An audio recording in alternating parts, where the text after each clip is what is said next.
കൂട്ടുകാരെ, ഞാൻ ഇന്ന് കാണിക്കാൻ പോകുന്നത് ഒരു പാവയ്ക്ക കൊണ്ടുള്ളൊരു ചമ്മന്തിയാണേ. പാവയ്ക്ക കൊണ്ടുള്ള ചമ്മന്തി കാണിക്കുന്ന മുന്നായിട്ട് ഞാനൊരു പുതിയ ഗ്യാസ് സ്റ്റവ് വാങ്ങിച്ച് പുതിയൊരു ഗ്യാസ് സ്റ്റവ് വാങ്ങി അതിൽ ആദ്യമായിട്ട് പാവയ്ക്ക ചമ്മന്തി ഉണ്ടാക്കി നിങ്ങൾക്ക് കാണിക്കാം.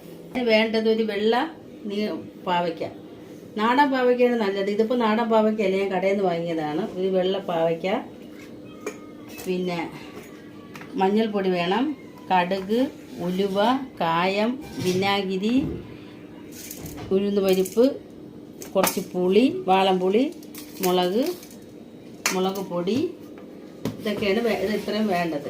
ആദ്യം നമ്മൾ ഈ പാവയ്ക്ക ചെറിയ കഷ്ണങ്ങളാക്കി കഴുകി അരിഞ്ഞ് 1 മണിക്കൂർ നമ്മൾ കുറച്ച് വിനാഗിരിയിൽ കുതിർക്കണം. ഞാനിതങ്ങനെ വിനാഗിരിയിൽ കുതിർത്ത് വെച്ചതാണ്. ഇതിനിപ്പോൾ എടുത്തിട്ട് മഞ്ഞൾപ്പൊടി ഉപ്പും ചേർത്ത് ഒന്ന് ആവി കയറ്റണം. കുറച്ച് ഉപ്പ്, പൊടി,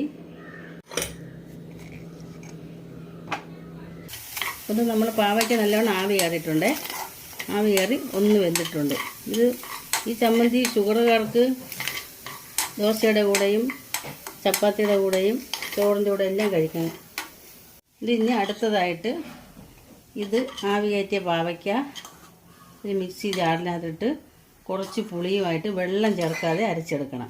പുളിയും പാവയ്ക്കൊക്കെ അനുസരിച്ച് പുളി എടുക്കണം.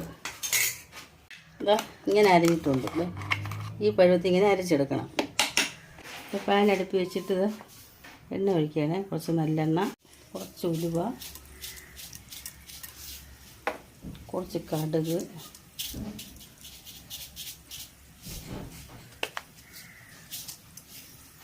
കുറച്ച് ഉഴുന്ന് പരിപ്പ്, കുറച്ച് വറ്റൽമുളക്, 2 വറ്റൽമുളക്. ഇതിന് കറിവേപ്പിലയുടെ ആവശ്യമില്ല, കറിവേപ്പില വേണ്ട ഈ ചമ്മന്തിക്ക്. എരിവ് ആവശ്യം 1.5 സ്പൂണ് മുളക് പൊടി ചേർത്തിട്ടുണ്ട്.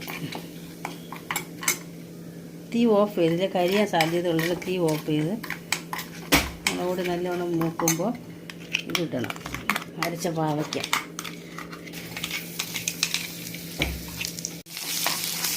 നല്ലൊരു ചമ്മന്തിയാണ്, ട്രൈ ചെയ്ത് നോക്കണേ. കായപ്പൊടി,